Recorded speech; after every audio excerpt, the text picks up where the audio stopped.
राधे राधे, जय श्री कृष्णा। जन्म पत्रिका में वे कैसे ग्रहों के संकेत है जो एक साधारण से व्यक्ति को सत्ता के शिखर पर पहुंचा देते हैं। आइए इस वीडियो के माध्यम से हम समझते हैं। सर्वप्रथम, किसी भी जो सत्ता में पहुंचने का प्रयास करता है, यदि ऐसे व्यक्ति की जन्म पत्रिका आपके पास आती है तो आप उस जन्म पत्रिका में 5 चीजें ऐसे देखिएगा। वो कौन कौन सी मैं आपको बता देता हूं। सर्वप्रथम तो उस जन्म पत्रिका में देखिए कि लग्न की स्थिति क्या है, क्योंकि लग्न वह खुद स्वयं है। यदि लग्न बलवान है, उच्च का हो, लग्नेश उच्च का हो, केंद्र में हो, त्रिकोण में हो, या लग्नेश लग्न को देख रहा हो तो लग्न पुष्ट हो गया। मतलब आप में जो आत्मविश्वास है, आप स्वयं बली हो गए। तो सर्वप्रथम लग्न लग्नेश बलवान होने चाहिए। दूसरा सूत्र, दसम भाव, क्योंकि जन्म पत्रिका में दसम भाव पद, प्रतिष्ठा, यश, कीर्ति, वैभव, राज्यश्री का भाव होता है। दसम भाव बलवान हो, दशमेश केंद्र त्रिकोण में बैठा हुआ हो, उच्च का बैठा हुआ हो,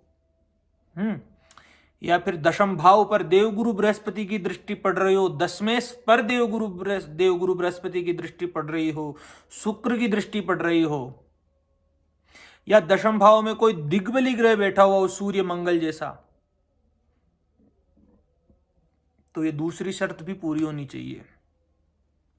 पहला, लगन लग्नेश बलवान होना चाहिए, शुभ ग्रहों से दृष्ट होना चाहिए, गुरु की दृष्टि हो। दूसरा, दशम भाव बलवान होना चाहिए।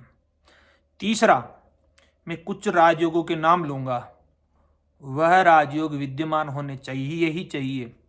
पहला है पंचमहापुरुष योग में से कोई भी एक पंचमहापुरुष योग हो, ठीक है, या फिर गजकेसरी योग स्थित हो, केंद्र स्थित देवगुरु मृगंगात योगस्तदाहुर गजकेसरी थी। 5 योगों का मैं आपको बताया हूं। एक तो पंचमहापुरुष योग, एक गजकेसरी योग, एक नवमेश और दशमेश का संबंध, धर्म कर्मादि नेतारो वन्योन्याश्रय संस्थितम राजयोग वित्ति प्रोक्त विख्यातो विजयी भवेत। धर्म कर्मादि का संबंध हो, आप समझ चुके होंगे कौन कौन से, पंचमहापुरुष योग और गजकेसरी योग और धर्म कर्मादि योग। और चौथा योग है वह नीच भंग राजयोग, कहीं पर भी नीच भंग हो रहा हो, कोई ग्रह नीच का जा रहा हो, नीच भंग हो रहा हो, ठीक है। और एक है विपरीत राजयोग। यदि ये 5 योग भी विद्यमान है, इनमें से अनुमान 2 विद्यमान हो या 3 विद्यमान हो, तो तीसरी शर्त भी हो उस जन्म पत्रिका में। अब चौथी शर्त क्या है? तो चौथी शर्त है कि सूर्य क्या है, सूर्य कहाँ है, सूर्य की स्थिति चेक करिए।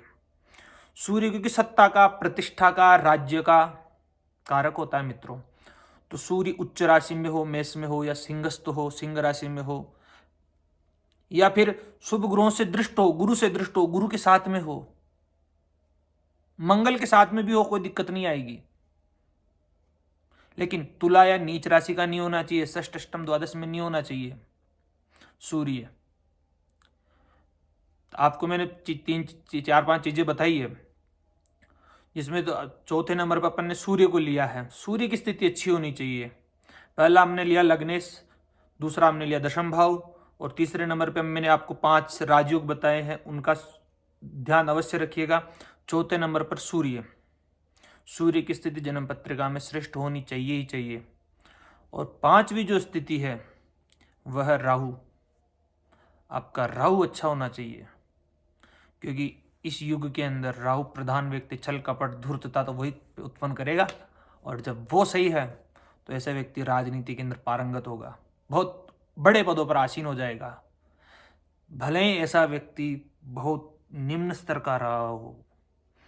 यदि ऐसी जन्म पत्रिका यदि आपके पास आती है मित्रों, और ऐसी ग्रह स्थिति यदि उसमें आपको दृष्टिगोचर होती है, दिखती है, तो निश्चित तौर पर जान लीजिएगा कि ये व्यक्ति बड़े पदों पर आसीन होने वाला होगा।